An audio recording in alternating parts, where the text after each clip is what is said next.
ప్రియమైన దేవుని బిడ్డలారా, ఒక ఊరిలో ఒక కుటుంబంలో ఉన్నవారు వ్యవసాయం చేస్తూ జీవిస్తూ ఉండేవారు. ఆ కుటుంబంలో ఉన్న ఒక్కగానొక కుమారుడు రమేష్ 10వ తరగతి వరకు చదువుకొని చివరకు చదువు మానేశాడు. అద్దె ఇంట్లో ఉంటూ వ్యవసాయాన్ని చేసుకుంటూ, అంతేకాకుండా ఒక చిన్న కిరాణా దుకాణాన్ని నడిపించుకుంటూ వచ్చిన ఆదాయంతో సంతోషంగా కుటుంబంలో ఉన్నవారు జీవిస్తూ ఉండేవారు. అయితే రమేష్కు తన స్నేహితుడు బెట్టింగ్ యాప్స్లో బెట్టింగ్ ఆడడం నేర్పించాడు. దానికి అలవాటు పడిపోయిన రమేష్ మొదట్లో కొంత ధనాన్ని సంపాదించుకొని ఎంతో సంతోషపడిపోయి చివరికి తన దగ్గర ఉన్న ధనాన్నంతా ఆ బెట్టింగ్ యాప్స్ లో బెట్టింగ్ ఆడడానికి వాడడం ప్రారంభించాడు. చివరకు నష్టపోయాడు.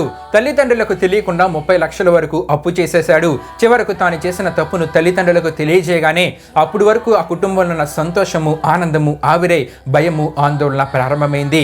కుమారుడిని ఏమేనంటే తనకు తానుగా హాని చేసుకుంటాడేమనే భయంతో వారి దిగురున్న వ్యవసాయ భూమిని అమ్మివేసి అప్పులో కొంత ధనాన్ని చెల్లించగలిగారు తప్ప చివరికి మొత్తం ధనాన్ని చెల్లించే స్తోమత లేక కుటుంబం అంతా వారికి వారిగా హాని చేసుకొని మరణించారు. ఉచితంగా ధనాన్ని సంపాదించుకోవచ్చని బెట్టింగ్ యాప్స్ లో బెట్టింగ్ ఆడడం ప్రారంభించిన ఎంతో మంది చివరకు వారి దగ్గర ఉన్న ధనాన్ని కోల్పోయి అప్పులు చేసి అప్పులు తీర్చలేక మానసికంగా కృంగిపోతున్న వారి గురించి, వారికి వారిగా హాని చేసుకుని మరణిస్తున్న వారి గురించి ఈ దినాన్ని వార్తల్లో సోషల్ మీడియాలో మనం వింటూ ఉన్నాం. సంతోషంగా ఉండే కుటుంబాల్లో ఈ బెట్టింగ్ యాప్స్ యమపాసాలుగా మారుతూ ఉన్నాయి. ఇటువంటి బెట్టింగ్ యాప్స్ కి అలవాటు పడిపోయిన వారి గురించి దేవుని వాక్యం ఏం తెలియజేస్తుందంటే, మొదట బహు త్వరితముగా దొరికిన స్వాస్థ్యము తుదకు దీవెన నొందకపోవనని మనం చూస్తుంటాం. అంతేకాకుండా మోసము చేత అంటే ఇటువంటి బెట్టింగ్ యాప్స్ ద్వారా సంపాదించిన ధనము క్షీణించిపోవనని మనం చూస్తూ ఉంటాం. చెడు దృష్టి గలవాడు ఆస్తి సంపాదింప అతురపడును, తనకు దరిద్రత వచ్చినని వానికి తెలియదని దేవుని వాక్యంలో మనం చూస్తూ ఉంటాం. బెట్టింగ్ యాప్స్ లో మొదట ధనాన్ని సంపాదించినా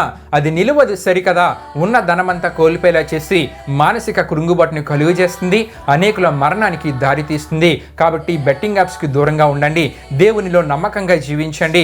దేవుడిచ్చిన తలాంతులను, దేవుడిచ్చిన జ్ఞానాన్ని ఉపయోగించడం ద్వారా మంచి ఉద్యోగాలు సంపాదించుకొని కుటుంబ జీవితాల్లో ముందుకు వెళ్ళండి.